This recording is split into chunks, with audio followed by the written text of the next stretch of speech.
Ah, Good evening, everyone. Sam here for Sacred Oak Temple in Edmonton, Alberta. Today's new moon on October 2nd, 2024, is a discussion of mentoring. Sacred Oak Temple begins by respectfully acknowledging that we're located on the Treaty 6 territory.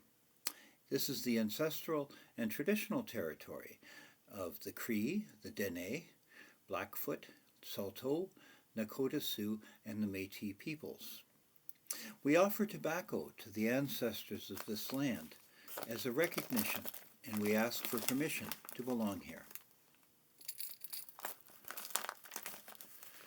Now I'd like everybody to settle themselves comfortably in their place. Sit or stand, rock back and forth until you feel nicely balanced, and close your eyes. We are all children of the same grandmother Earth. We're all born from the same great parents, the All-Mother and the All-Father of humanity, sisters and brothers to the trees and the sky. Our blood like the rivers, our tears like clouds, our breath like the wind. Breathe.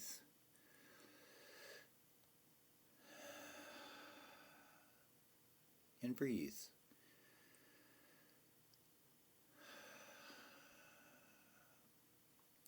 We are all of one breath, all of one community, prepared to enter sacred space. You can open your eyes. This is a place that is not a place, in a time that is not a time, halfway between the worlds of gods and mortals. This is a place that is all places, a time that is eternity, where gods and mortals come together. And this is a place that is our home, a time that is our lives, where we can be greater than we thought. Now I'm going to turn to each direction and ask for the spirit and power of that direction to be with us. Beginning with the east. Guardian of the watchtower of the east, guard this circle. Open the way for the power of air. From the rising sun at the beginning of the day, we receive all of the blessings of the day. Bless our circle this day and guard us.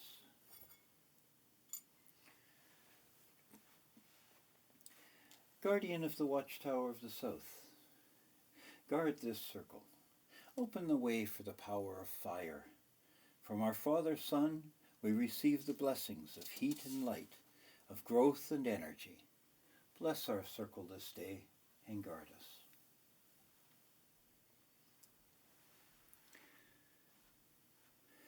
From the west, guardian of the watchtower of the west, guard this circle. Open the way now for the power of water.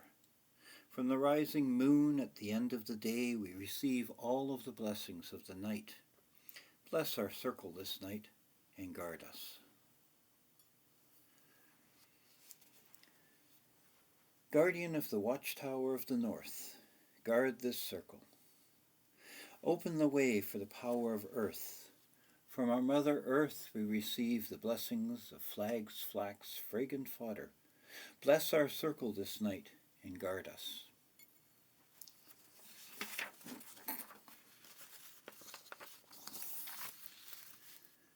Blessed are we who have been brought here together.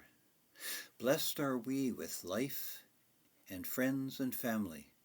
Blessed are we with food and drink shared with love. I call for the presence of the Great Mother to bless our circle. I call for the presence of the All-Father to bless our circle.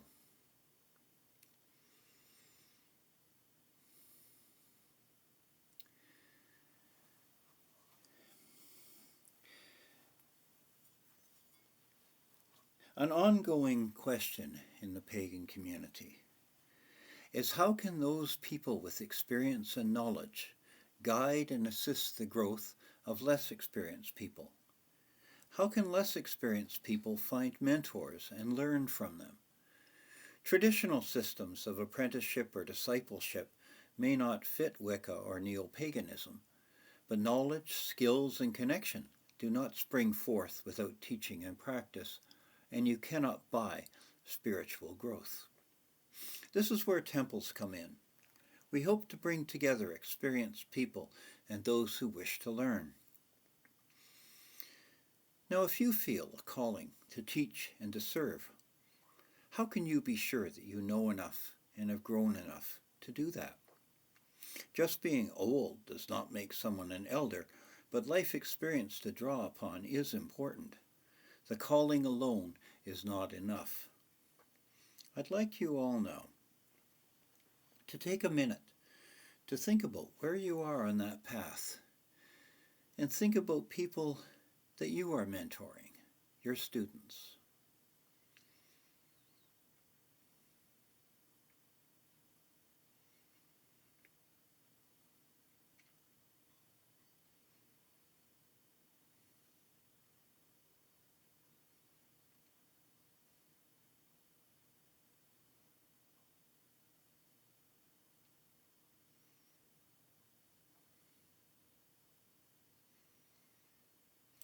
And if you feel that you need a teacher, are you able to be disciplined, to do what is asked of you, to work under the guidance of another person?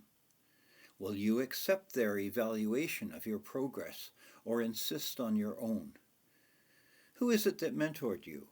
Was it a person? Was it online? Was it books? What was it that made it a mentoring relationship? And how did that open you up? And who has guided you? And who continues to mentor you?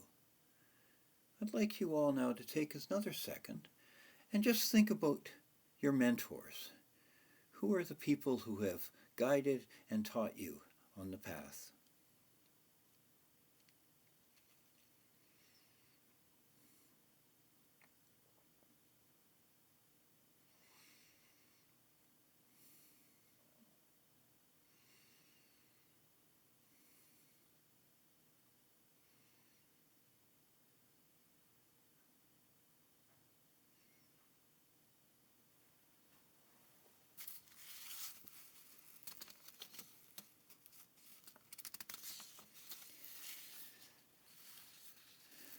Now, different approaches all trade off between complete personal autonomy without any accountability and meeting your mentor's expectations.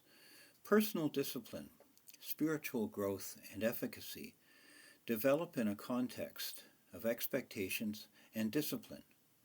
Free riders learn nothing, and they do not grow. Mentoring and group work help people to share in the power of each other's growth, to support each other through difficulties, and to celebrate successes. Religious mentoring is not only personal support, although it is personal support, but it builds a connection to the infinite, to the questions of meaning, and to the possibility of satisfying our ultimate concerns and anxieties. We cannot easily get through this life all alone. Spiritual mentoring centers on a personal connection, but it includes theology. Weaknesses in neo-paganism that work against effective mentoring are our radical egalitarianism, our resistance to formalization and routinization of ritual, lack of concrete support to temples and clergy. We don't value these things that are, in many ways, essential to progressing past the most elementary stages. Meanings and values in our religion, in every religion, weave through generations of mentors and their students like a golden thread. This thread connects to the origin and each of us to the spirit of our tradition, to the egregore, the collective guardian that grows from the shared thoughts and hopes of a group of people. This golden thread of connection passes through the mentor and through the line of initiation, but it is not created by the teachers and it is not their property. It's a mistake, a common mistake, to identify the messenger with the message, and to develop personality cults centered on leaders' individual charisma rather than teams of effective mentors and their proteges.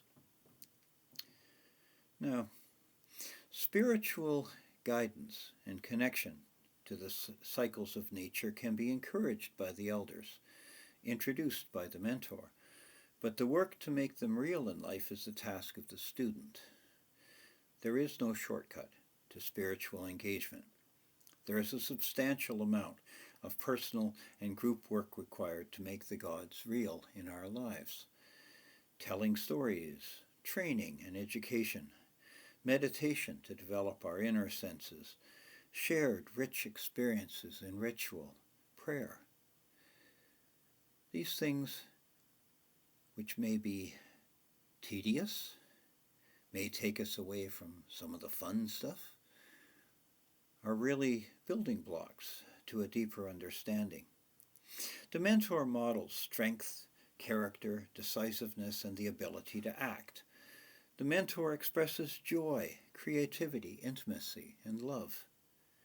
Those who try to teach but are grim, cold, who are guarded and suspicious, they are not truly connected and not capable of opening that connection in other people.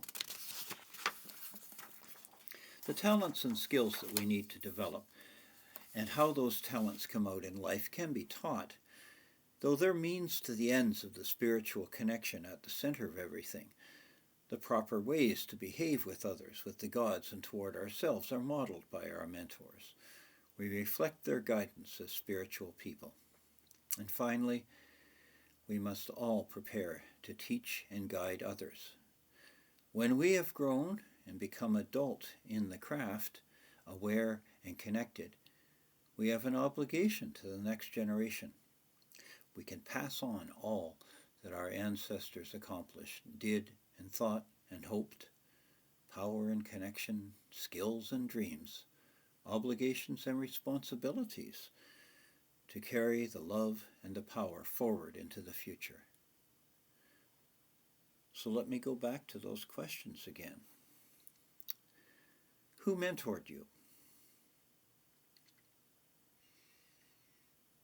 Who taught you?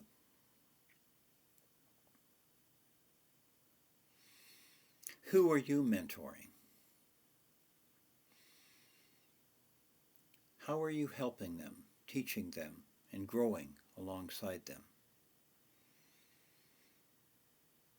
And importantly, for my own mentoring tasks and my own mentoring responsibilities, how can Sacred Oak Temple help you with these tasks?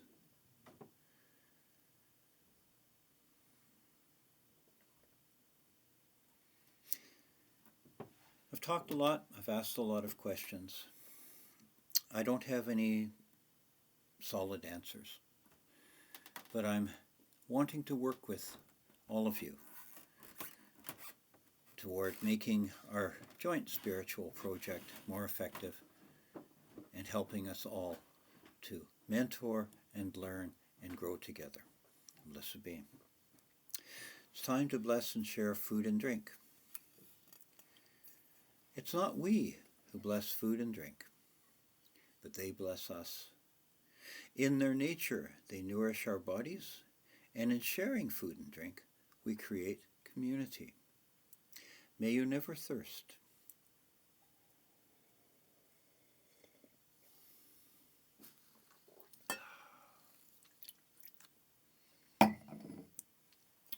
And may you never hunger.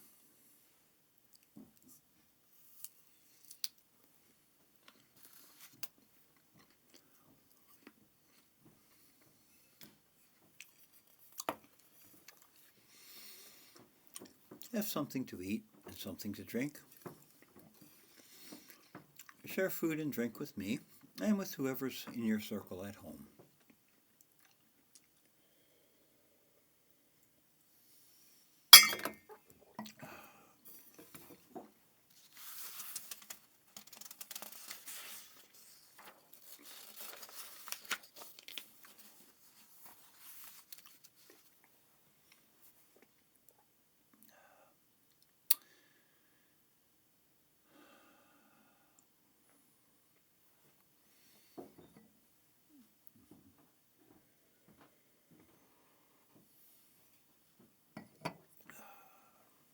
May the gods who shared with us in our meal and celebration bless us.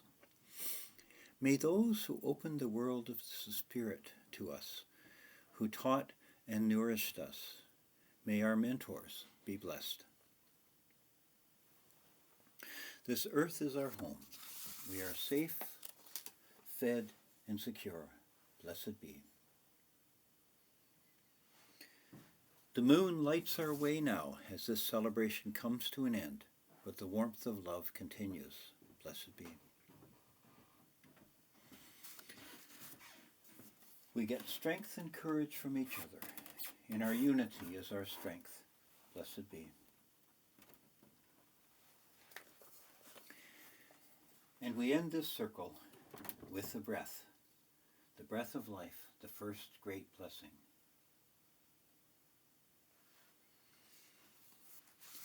Before we completely leave sacred space, I'd like you all to take 3 deep breaths and hold them for a second and then release them.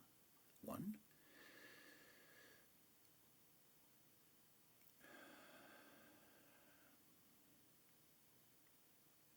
And 2.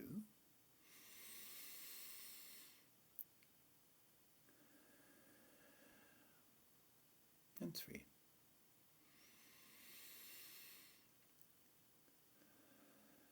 May we go from this place refreshed and aware. This circle is open and yet unbroken. Merry meet and merry part, and merry meet again. The next temple rite will be the full moon on October 17th at 7 p.m. We continue to look toward restarting public in-person temple rites and encourage those who are interested to contact us to be involved in this discussion. As well, I've been looking around and realized that I've got a library of more than 2,000 books, and I'd like to find some way to make that library useful to the members of the temple. So those who are interested in doing research or discussing stuff they've read, or in other ways picking my brain or perusing my library, please contact me. Blessed be everyone.